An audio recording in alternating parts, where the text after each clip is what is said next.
Hi everyone, welcome है आपका। My name is Aditya Singh. आज मैं लेकर आया हूँ एक और आर्टिकल। ये आर्टिकल फर्स्ट इंडिया के न्यूज़पेपर से लिया गया है। इंग्लिश के लिए जो बिगिनर्स है वो किस तरह से न्यूज़पेपर को पढ़ सकते हैं, आराम से उसको रीड कर सकते हैं, मैं बताऊंगा आपको किस तरह आसानी से आप उसको रीड कर सकते हैं। तो गाइज बनी रहेगा वीडियो के एंड तक, क्योंकि आपको बीच में छोड़ना नहीं है वीडियो को। और जो भी कुछ वर्ड आएंगे, जो इंपॉर्टेंट वर्ड आएंगे, मैं आपको लास्ट में लिखवा दूंगा। स्क्रीनशॉट ले लीजिएगा उसका। तो गाइज यहाँ पे शुरू करते हैं आज का आर्टिकल। दिया गया है, people government became negligent after first Covid wave. People मतलब आप जानते होंगे लोग, जनता। गवर्नमेंट मतलब सरकार। बिकम की सेकंड फॉर्म है बिकेम, हो गई है। नेग्लिजेंट मतलब लापरवाह। इसको आप बोल सकते हैं reckless, careless. After first Covid wave, पहली कोविड वेव के लहर के बाद। तो क्या बोलना चाह रहा है सीधा सा, जनता और सरकार दोनों ही लापरवाह हो गई है पहली लहर के बाद। ऐसा मोहन भागवत कह रहे हैं, जो कि आरएसएस के चीफ हैं। अब शुरू करते हैं guys. RSS chief Mohan Bhagwat today called out. RS के जो चीफ है मोहन भागवत, उन्होंने आज कॉल्ड आउट मतलब कहा, द नेग्लिजेंस मतलब लापरवाही, डिस्प्लेड मतलब प्रदर्शित की गई, डिस्प्ले मतलब प्रदर्शित करना, बाय ऑल सेक्शंस सभी वर्गों के द्वारा, ऑफ द नेशन मतलब राष्ट्र के, देश के, following the wave first wave, पहली वेव का अनुसरण करते हुए, फॉलोइंग अनुसरण करना पहली वेव का, of the covid pandemic which led India into ongoing Nations wide medical crisis. अब शुरू से देखिएगा। आरएस चीफ मोहन भागवत, उन्होंने कहा कि नेग्लिजेंस लापरवाही जो प्रकट हुई, प्रदर्शित की गई है, by all sections of the nation, देश के सभी वर्गों के द्वारा जो लापरवाही दिखाई गई है, प्रदर्शित की गई है, फॉलोइंग द फर्स्ट वेव पहली लहर के बाद ऑफ द कोविड-19 पैंडेमिक महामारी की, जो पहली लहर की बाद जो लापरवाही दिखाई गई है लापरवाही, उस पर कह रहे हैं pandemic which led India into the ongoing nationwide medical crisis, which जिसने, लेड यानी लेकी सेकंड फॉर्म में लेड मतलब गिराना या डालना, इंडिया भारत को, into the ongoing nation wide मतलब होता है राष्ट्रव्यापी, मेडिकल क्राइसिस यानी चिकित्सा संबंधी या संकट में डाल दिया है। तो जिसने भारत को चल रहे, ऑनगोइंग मतलब चल रहे, राष्ट्रव्यापी चिकित्सा संकट में डाल दिया है। तो इसमें ये कहना चाह रहे हैं। क्लियर हुआ? बिल्कुल आसानी का है, कुछ ज्यादा वर्ड नहीं आया इसमें, बिल्कुल आसानी समझ सकते हैं आप। After the first wave, after यानी के बाद में, द फर्स्ट वेव यानी पहली लहर के बाद, वी ऑल बिकेम, वापिस become second form became, negligent यानी लापरवाह, हम वापस लापरवाह हो गए हैं, हम सब वापस लापरवाह हो गए हैं। पीपल गवर्नमेंट एडमिनिस्ट्रेशन, जनता सरकार, एडमिनिस्ट्रेशन होता है प्रशासन। We all knew this is coming, हम सभी जानते थे, न्यू नो की सेकंड फॉर्म में न्यू जानते थे, दिस इज कमिंग ये आने वाला है, मतलब ये बीमारी पैंडेमिक सेकंड लहर आने वाली थी, ये हम सभी जानते थे। Doctors had warn us, doctor ने हमें वार्न किया था, वार्न मतलब चेताया था, हमें बताया था। स्टिल यानी फिर भी, वी वर नेग्लिजेंट फिर भी हम लापरवाह थे। भागवत सैड, भागवत ने कहा। नाउ दे टेल अस, अब वे, टेल यानी अस, टेलिंग बताते हैं, अस हमें, ए थर्ड वेव, तीसरी लहर, could be here, could be here मतलब हो सकती है, अब यहाँ पर थर्ड लहर हो सकती है नेशन राष्ट्र में।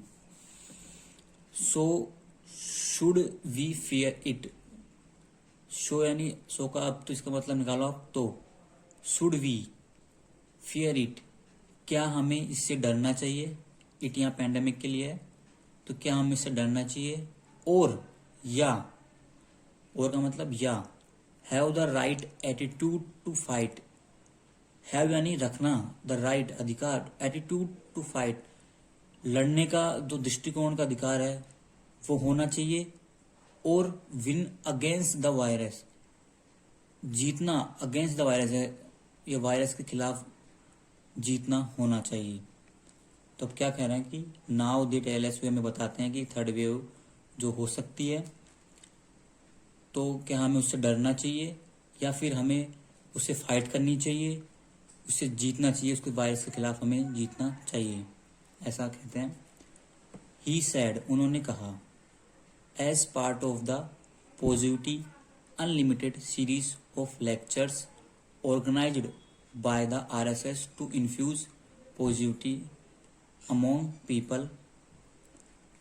अब क्या कहते हैं, उन्होंने कहा as part of the positivity unlimited, positivity मतलब होता है सकारात्मकता, अनलिमिटेड मतलब अनियंत्रित असीमित, सीरीज मतलब श्रृंखला श्रेणी क्रम, ऑफ लेक्चर्स मतलब व्याख्यान भाषण देना, ऑर्गेनाइज मतलब आयोजित किया गया, संगठित, bye the RSS.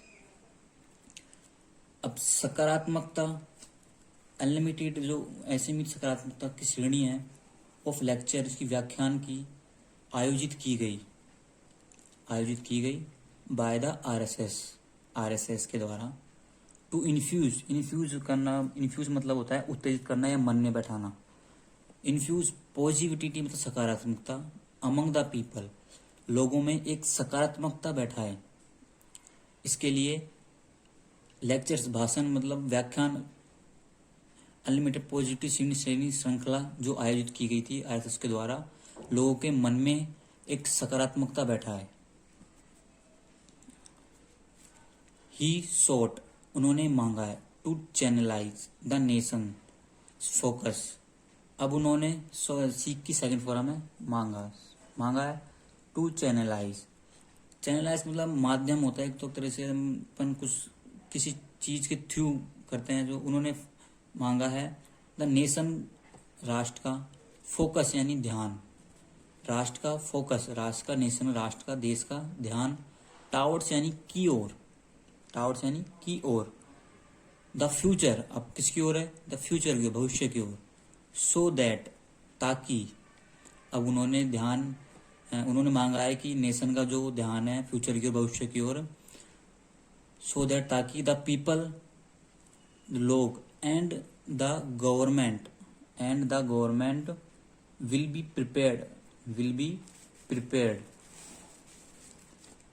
Prepared for it by learning from the current experiences.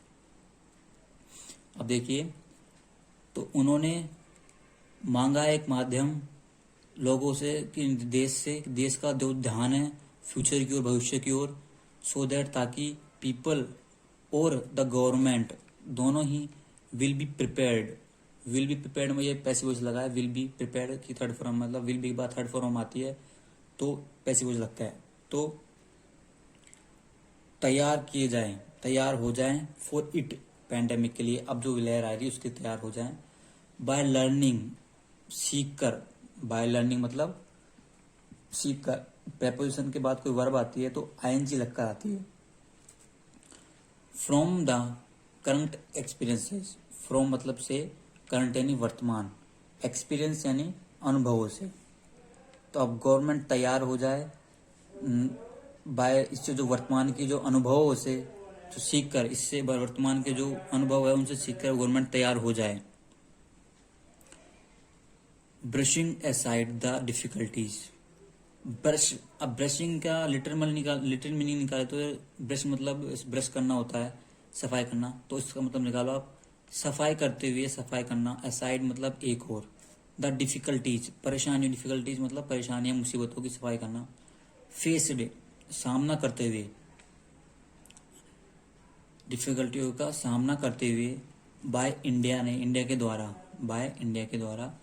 Mister Bhagavat encouraged, encourage मतलब होता है प्रोत्साहन करना, तो पास्ट में गया तो इनकरेज प्रोत्साहित किया इंडियंस भारतीयों को। टू डेवलप, टू डेवलप मतलब विकसित करना, डेवलप मतलब विकसित करना। टू द कॉन्फिडेंस विश्वास। टू फेस यानी सामना करने के लिए। ए पोटेंशियल मतलब संभावित, ए पोटेंशियल मतलब ये नाउन हो गया, संभावित। थर्ड वेव, थर्ड वेव मतलब तीसरी लहर। ए पोटेंशियल थर्ड वेव, सॉरी ये एडजेक्टिव है, थर्ड वेव यहाँ पे नाउन है, तीसरी लहर। By learning from today's mistake, by learning सीख कर, फ्रॉम टूडेज मिस्टेक आज की जो गलतियों से सीख कर, जो कॉन्फिडेंस डेवलप करना चाहिए, उनसे फेस करना चाहिए कॉन्फिडेंस। ये कुछ जो वर्तमान की जो इनको डिफिकल्टियों को एक साइड रखकर अब मोहन भागवत ने कहा है कि इनको प्रोत्साहन, इंडियंस को प्रोत्साहित किया जाना चाहिए, प्रोत्साहन होना चाहिए, तो अपने आप डेवलप करना चाहिए, कॉन्फिडेंस को डेवलप करना चाहिए एंड फेस करना चाहिए थर्ड वेव से, जो by learning from the mistake, जो आज की गलती हुई है जो आगे ना हो, उससे कुछ सीखना चाहिए अब इंडियंस को। Coordinate bye the RSS, coordinate मतलब होता है कोऑर्डिनेशन होता है, कोऑर्डिनेट मतलब समन्वय करना है, सम्मिलित करना, तो समन्वित, समन्वित करते हुए, समन्वित करते हुए बाय द आरएसएस, आरएसएस की एक सीरीज, एक श्रेणी क्रम। इज बीइंग हेल्ड मतलब आरएसएस की जो मीटिंग्स है आयोजित की जा रही है, जो मतलब मीटिंग्स है, सीरीज है। इज बीइंग हेल्ड मतलब ये अब ये पैसिव वॉइस लगा है, प्रेजेंट कंटिन्यूअस का पैसिव वॉइस है। इज बीइंग हेल्ड मतलब कोई काम किया जा रहा है। इज बीइंग डन मतलब कोई काम किया जा रहा है। इज बीइंग बिटन उसे पीटा जा रहा है। इज बीइंग बिटन से पीटा जा रहा है। ऐसे letter is being written, letter लिखा जा रहा है, ऐसा कुछ मानो आप। तो इज बीइंग डन मतलब आयोजित की जा रही है ओवर 5 डेज मतलब 5 दिनों से अधिक दिन से, ओवर मतलब ज्यादा से। सिंस 11 मई से, सिंस 11 मई से ही एडेड उन्होंने कहा। तो गाइस इसमें कुछ ज़्यादा वर्ड तो आए हैं नहीं, इम्पोर्टेंट वर्ड। अब जो भी आपको इम्पोर्टेंट वर्ड लगे हैं तो मैं भी लिखा दूंगा, आप स्क्रीनशॉट ले सकते हैं अभी लास्ट में। तो guys thank you so much. अगर आपको अच्छा लगा तो आप इसको ज़रूर शेयर कीजिएगा और लाइक ज़रूर कीजिएगा।